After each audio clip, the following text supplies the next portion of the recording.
আমার জীবন আমার মরণ কে সৃষ্টি করেছেন? জোরে বলুন। সুতরাং এই জীবন যদি আমার রাসূলের জন্য, এই দিন ইসলামের জন্য যদি কুরবান করার প্রয়োজন হয়, দ্ব্যর্থহীন চিত্তে রাসূলের জন্য, দিন ইসলামের জন্য কুরবানি করে দিতে হবে। কারণ হচ্ছে আমাদের জীবনের মালিককে, আওয়াজ করে বলুন, আমাদের জীবনের মালিককে, আমাদের সহায় সম্পত্তির মালিকানা কার?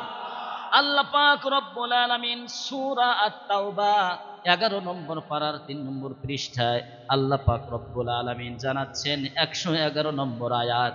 আল্লাহ পাক বলছেন, ইন্নাল্লাহা হাশতারা মিনাল মুমিনিনা আনফুসাহুম ওয়া আমওয়ালাহুম বিআন্না লাহুমুল জান্নাহ।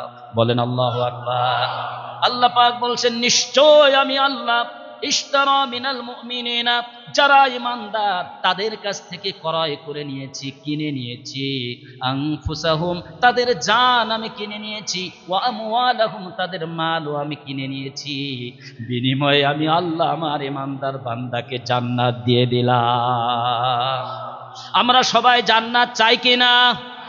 জোরে বলুন, চাই কিনা? জান্নাত আল্লাহ আমাদেরকে বিনিময় হিসাবে দিলেন, আর আমাদের কাছ থেকে আল্লাহ দুইটা জিনিস কিনে নিলেন। সেটা হলো 1 নম্বর আমাদের জান, 2 নম্বর আমাদের মাল। আল্লাহ পাক বললেন, ইসলামের প্রয়োজনে, দ্বীনের প্রয়োজনে যখনই তোমার জান আমার দরকার হবে, মাল আমার দরকার হবে, আমি যখন চাইব যদি দিতে পারো, আমার গোলাম দিতে পারো, আমি আল্লাহ জান্নাত আমি তোমাকে দান করব। ও আমার প্রিয় ভাইরা, সাহাবা আজমাইনগণ এই ওয়াদার সাথে, এই বেচা বিক্রির সাথে তারা কমিটমেন্ট ছিল, তারা সবকিছু বিলায় দেওয়ার জন্য প্রস্তুত ছিল।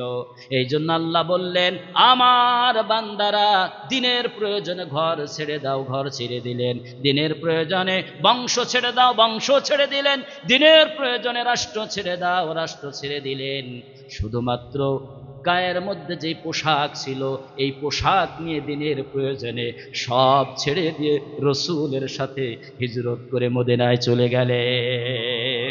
ও আমার প্রিয় ভাইরা, বদরের প্রান্তরে দিনকে বিজয় করার জন্য তরবারি নাই, অস্ত্র নাই, ঘোড়া নাই, উট নাই।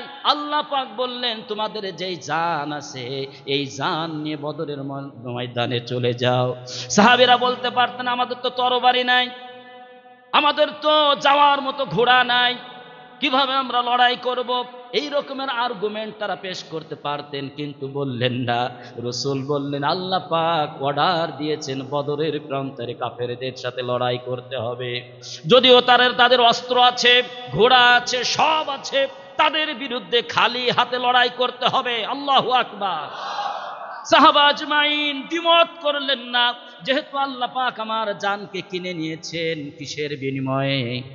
সবাই বলুন, কিসের বিনিময়? জান্নাতের বিনিময়ে আমার জান মাল কিনে নিয়েছেন। আল্লাহ চেয়েছেন এখন এই মুহূর্তে আমি জান দেওয়ার জন্য প্রস্তুত। সুবহানাল্লাহ।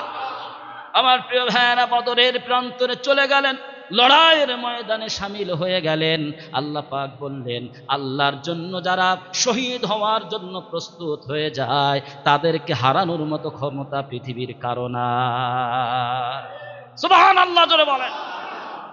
আমার প্রিয় ভাইরা, সুতরাং রসুলের আশেক যদি হতে চান, রসুলের প্রকৃত উম্মত যদি হতে চাই আমরা, তাহলে দিনের প্রয়োজনে রসুল যখন আমাদেরকে চাইবেন জানমাল দেওয়ার জন্য, আমরা প্রস্তুত থাকবো কিনা? প্রস্তুত থাকবো ইনশাআল্লাহ। আল্লাহ কবুল করুন, সবাই বলেন আমিন।